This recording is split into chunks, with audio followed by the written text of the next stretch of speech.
You're now tuned into the show where you learn the discipline to show up day after day, to do the work, the confidence to put yourself out there boldly and authentically, and the mental toughness to continue showing up, doing the work, putting yourself out there, even when the success you've expected to achieve is yet to be achieved. And on top of all this, you get a huge dose of personal initiative. That is the go-getter energy that makes any one of us, including yourself, to go and make things happen instead of wait for things to happen. And then we put all this together into a series of frameworks, approaches, insights, strategies, and techniques, all underneath the unifying philosophy that is called work on your game. My name is Dre Baldwin, also known as Dre All Day, and welcome to the show. And today's topic is what I would tell students if I was invited to speak at a career day. Here's what I would tell students if I wanted to tell them about careers and what it is like in the quote-unquote real world when you get out of school and you get out here and you get out there doing the things that you're going to be doing in your real life after school. Now, before I get into explaining where this topic came from and why I'm talking about it and what I would say, first let me tell everybody I have a daily motivation text that comes out every single day. I send it free of charge to everyone who's in my texting community. You can be part of that community for free. All you got to do is text me at my number, which is 305-384-6894. Just send me a text at that number right now. Don't wait till the end of the episode. Send it to me right now.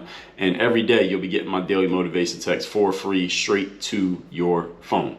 Now, this topic here today, what I would tell students if I was speaking to them at a career day, just telling them about what are the things that I have learned and what I know now that I have seen, the quote unquote real world outside of school. The reason why I'm talking about this is because actually, first of all, before I even get into that, let me tell you some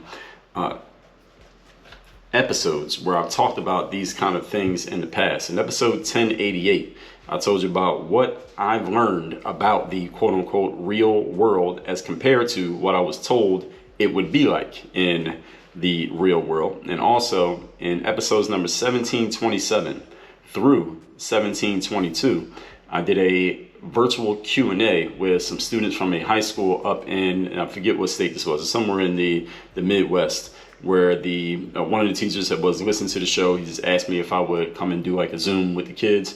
And I said, all right, I'm going to have you tell the kids to send in all the questions that they have, and I'll just go through and answer as many as I can live. And then I told them I would record episodes answering the rest of them. There were so many questions. I did a 5-part series answering every single one of those questions. So that was episodes, actually, I said 1727, but that's not right. It was episodes 1722 through 1727. So I got that backwards. So 1722 through 1727. So those are the right episodes, just had numbers backwards. So if you go listen to those, you will hear that whole series. That was a 6-part series where I answered all those questions, and it was actually an entrepreneurship class. So they wanted to know specifically about entrepreneurship. So I answered all the questions there. Who knows if the kids have applied any of those messages. But anyway, where this came from was I logged into Instagram one morning, and the first thing that came up on my feed was somebody that I know. He's an entrepreneur, and he was speaking at some school. Maybe it was a school that he used to go to or something like that. And it was a career day. I saw in his little caption that he had been asked to come speak at the career day. And I thought to myself, what if a school asked me to come speak at career day about entrepreneurship? What are some of the things that I would say? Now, I'm going to tell you in a tongue-in-cheek way, but which means I'm kind of joking, but I'm kind of not. There are some things that I would share with students at a career day that I don't know if the administrators and the teachers at the schools would be too happy about, which might be a reason why I might not get invited to a career day. I'm even saying this here out loud, so I'm kind of shooting this opportunity in the foot, but I'm going to say it anyway, and I'm going to tell you here today. So if there are any teachers listening to this that like what you hear, then you can get in touch with me. So actually, I'm going to share what I'm going to say here today, and it's going to be maybe the exact reason that some teachers would say hell no, or some teachers would say hell yes. And it's not actually even honestly the teachers themselves, because I know some teachers who listen to this show. It might be the administrators or the bosses or the principals, or who knows, maybe even the parents that might not like some of the things that I would share. But that's the exact reason why it needs to be shared. So let's get into what those things are, and you can judge for yourself. Point number one, the topic once again today is what I would tell students if I was speaking at a career day. Number one, first thing the students need to understand, especially college students, but also high school students. And I would probably limit myself to high school and college. I don't know if I would go any younger than that. But here's the number one thing you need to understand, students. Your teachers professors, and the administrators at your school, those people that work there, all right, they work for you. You don't work for them. Now, see, this point right here is probably getting a bunch of teachers to say, all right, we're never bringing this guy in. We're never bringing this guy on campus to come speak to our students. But this is an absolute fact. Any parents listening to this right now who's paying for your college, paying for a college for your kid? Okay. All right. We know how the world works, right? The boss is the person who's paying the money. Your teachers are getting paid. The administrators on your campus are getting paid. The professors are getting paid. And guess who's paying them? You're paying them. If you're a parent paying taxes, you're paying the teacher salaries at your kid's high school. If you are paying for tuition for your kid to go to college, you are the one who is paying for that education. And if you don't like the way something's going, then you got a right to speak on it. Interestingly enough, what we're seeing a lot of these days is schools trying to do things the way that they want to do them, and parents pushing back and saying, well, no, you're not going to do things that way. And there being these big arguments and parents showing up to school board meetings, and I see these clips sometimes on social media, parents just going off on teachers and administrators of school board meetings because the teachers are trying to do things one way when the parents are like, wait a minute, we're the bosses here. We're the ones paying the money. Y'all getting paid by us. Y'all not the bosses. We're the bosses. And this is what I want students to understand, especially in college, because it costs y'all a lot more money than it is even costing in high school. Y'all are the bosses. Y'all are the ones that are paying the money. The school works for you. You do not work for the school. Your tax dollars, your tuition money, your scholarship money, even if you're on scholarship, is paying them. That's going into their pockets. That's where they get their checks from. So you're the boss. This is why you see parents getting angry at school board meetings over curriculums. There's teachers want to teach kids about the LGBT world at very young ages, or forcing kids to wear masks when they don't want them to be doing it, because the parents know that they're the boss. The adults understand this because they've lived enough life to understand it. But when you're 18, 19 years old, you might not quite understand this. That's why I would tell them this up front. So students, again, as children, often don't understand this. So now you know.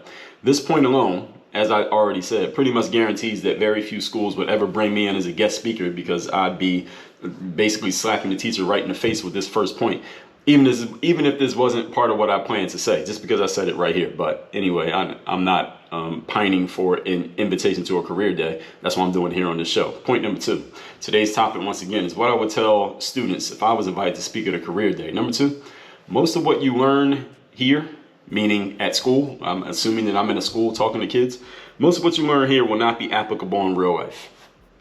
So when I was in school, so going back here, when I was in school, we would often say to ourselves and sometimes to our teachers, and we'd be doing especially things like math class and things like that, when are we ever going to need this in real life? When are we ever going to actually use this?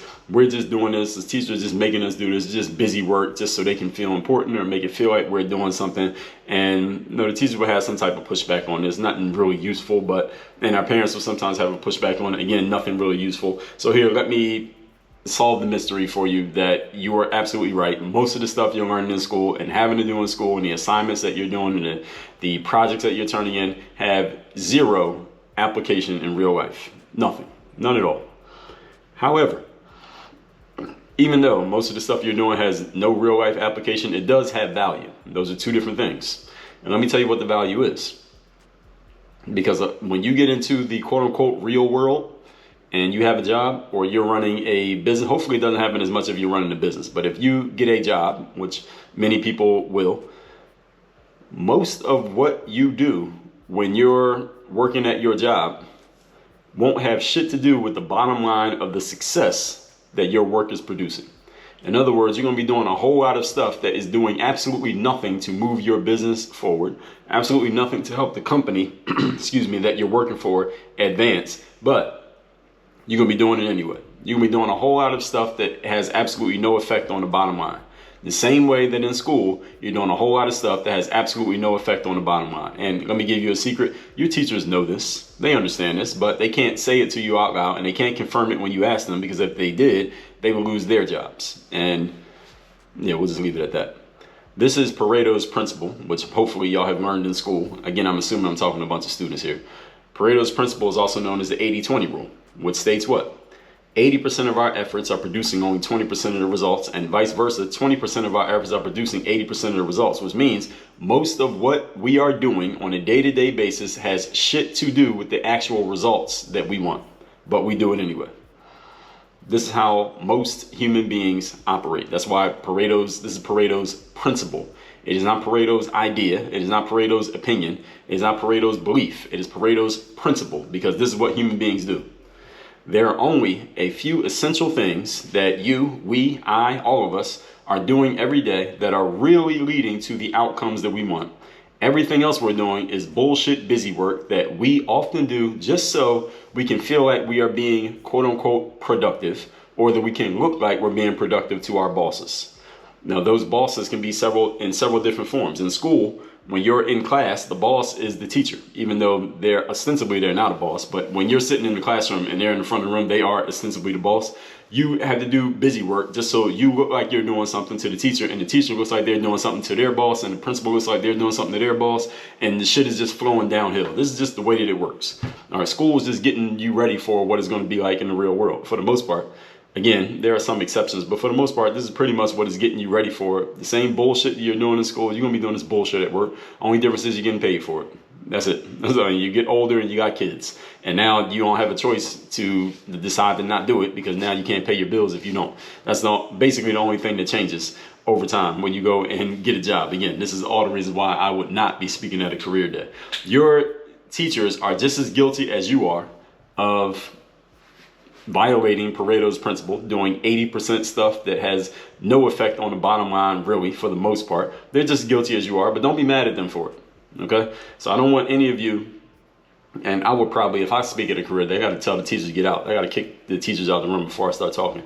And I would tell the students, don't be mad at the teachers just because you have this realization that I just explained to you, that they are violating Pareto's principle as much as you are, and as much as you will when you get older and you go and get yourself a job. Because all your teachers are doing, because they are not bosses, they are not the ones making the rules. All they're doing is following rules that were handed down to them by their bosses, who are usually the principals.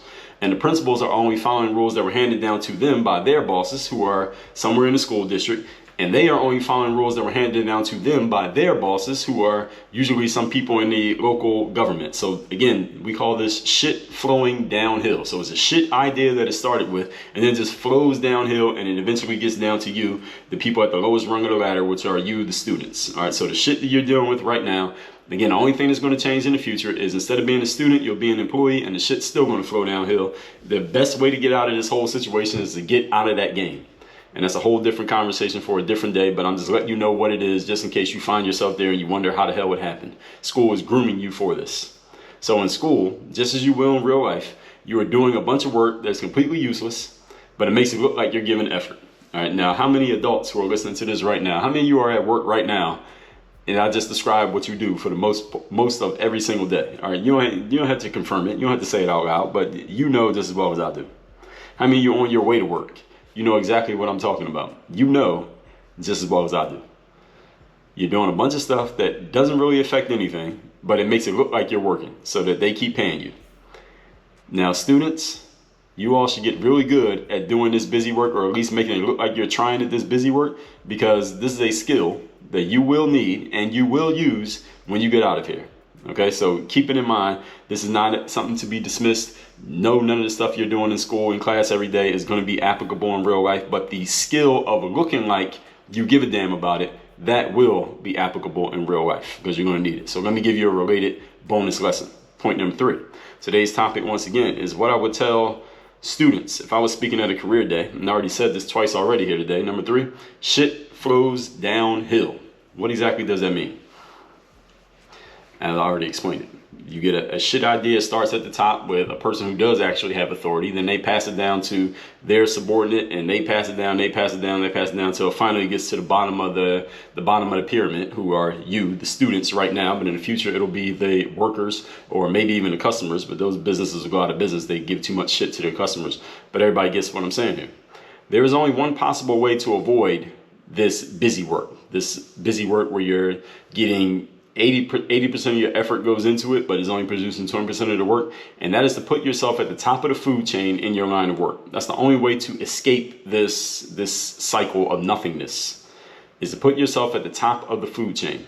In that position, you actually want to make sure you're doing as much of the 20% work that produces 80% of the results. First of all, you got to figure out what that is, and then focus your energies, time, attention, money on those things. Now, why is this? Why would I suggest you do this? Well, I mean, by deductive reasoning, you might be able to figure that out. But if I had to spell it out, it's because your bottom line depends on it. Your bottom line is based on the 20% efforts that lead to 80% of the results. The more of those you do, the more results you produce. I mean, are you a results-based person? I hope you are, because if not, then I don't know if I came to the right school today. So you get to actually, when you start focusing on this, if you position yourself to where you can focus on it, you get to do real productive work every single day and do as much of it as possible. Doesn't that sound good? Now, that's a fun job. That's a job that I would suggest you go sign up for. Any other space in which you are not doing this, you're going to find yourself having to compromise and do shit that not only doesn't make sense, you also don't want to do it. It is logically nonsensical. And no matter how much you protest, nothing's going to change. Why? Because shit flows downhill and it also moves very slow. The bigger the organization you're in, the slower things will change, even when you have a logical argument for why they should change. Now, I would tell you, here's what I would normally tell you, students. Again, I'm assuming I'm talking to students here. I would normally tell you to ask your teachers to confirm what I just explained to you, but none of them would be willing to say it out loud or go on a record because, as I just said, they would get fired if they did. So they had to pretend the same way you got to pretend. All right, there's a whole lot in life, what you'll learn the older you get, and as you get into your positions, like your teachers are in their positions, there's a whole lot of people pretending things that are not real just so they can maintain their position. It is not I wouldn't say that's an ideal way to live, but this is the way a lot of people live. But the good thing is I'm here and I don't have to pretend to go along to get along anywhere. But since there are so many people who do, they can't tell you what I can tell you. All right, that's why it was a good idea for your teachers to bring me in here for today's career day. I talked about why people go along to get along in episode 2020 of my podcast, by the way. So that link is down below in the show notes for you students who are listening. Again, it's episode 2020, why people go along to get along. Point number 4. Today's topic, once again, is what I would tell students if I was invited to speak at a career day. And everything I'm telling you here today, by the way, is the reason why I would not be invited. But I was supposed to tell you something about good news, right? I told you a whole lot of the shit that you're going to have to deal with as you go into your careers in life. But let me tell you some good news. Here's the good news. Good news is there's a way out of all of this. And it's a simple way, but not necessarily easy, depending on who you are. Here it is. Learn how to sell. That's it. 4 words. Learn how to sell. Learn how to sell products. Learn how to sell services. Learn how to sell yourself, most of all. When you can sell, you always have options. When you can sell, you always have options. If you cannot sell, then you don't have options. Your options are limited. You're basically limited to what you can get. When you can sell, you will never be stuck in life. When you can sell, you can work your way out of any situation. When you cannot sell, you will be stuck where you are and you will be at the mercy of other people and their opinions and their whims. Selling is the most valuable skill because it requires a bunch of sub-skills. Sub-skills such as communication, people reading, listening, speaking, negotiating, closing, killer instinct. All of those are sub-skills that go with selling. You need all of those to be a successful salesperson. So what I would suggest you do is learn how to sell. That is basically your get out of jail free card for all the shit that I told you in the first 3 points. Got it? So that's the good news from everything that I told you here today. Learn how to sell. And here's some other neutral news. You can look at this as good or bad, is that none of your teachers is qualified to teach you how to sell. Because if they really could sell, listen, no disrespect to none of the teachers who are listening to me here today, they wouldn't be teachers if they could sell. That's just my opinion. But again, this is my show. All that being said, let's recap today's class, which is what I would tell students if I was at a career day and speaking. I saw someone who was at a career day speaking at I think it was their old high school, and I thought to myself, wonder what I would say if I was speaking at a career day, if I had to prepare a presentation. What are some things that I would say? Maybe I wouldn't say these exact things I'm saying here today, but here's what I'm telling you all that a student does need to know moving forward. So point number 1, students, Your teachers, professors, and school administrators, they work for you. You do not work for them. Parents know this. That's why your parents go to school board meetings and they argue with the school board administrators and they argue with the teachers. This is why your parents go to your college campuses and yell at the administrators, because they know they're the ones who put the money up. The person who's putting the money up is the boss. Students, as children, most of you, and young adults, y'all don't understand this yet because you haven't had enough life experience, but now you know. I don't know if you can do anything with it, but you should understand it. Point number 2, most of what you learn here is not applicable, like you already know, but it does have value, because in school you got to do a lot of busy work that's bullshit to make it look like you're working hard just to satisfy the dog and pony show that's going on. Well, guess what happens when you get a job? Same thing. A whole bunch of busy work that makes it look like you're working hard to satisfy the dog and pony show, to make it look like you're doing something. This is a reflection of what we know as Paretos Principle, or the 80-20 rule. 80% of your efforts are producing 20% of the results. 20% of your efforts are producing 80% of the results. Everything else is busy work. And your teachers are just as guilty of this as you are, but it's not their fault. They are not the ones who make the rules. All they are doing is executing the plan that was handed to them by their bosses. And they're executing the plan handed to them by their bosses. And they got plans from their bosses. This is a reflection of point number 3. Shit flows downhill. There is only one possible way to avoid the busy work that I just explained, and that is to put yourself at the top of the food chain, where you get to actually determine what gets done and what does not get done, so you're not doing a whole bunch of the bullshit. I would ask you to ask your teachers to confirm this, but many of them are unqualified to confirm it because they do not know what it feels like to be in that position, number 1. And number 2, if they confirm that a lot of what they're doing is bullshit, they might end up losing their jobs, thus their paychecks and their food, clothing, shelter. So don't put them in that unenviable position. Point number 4, I'm supposed to tell you something about good news. Here it is. Learn how to sell.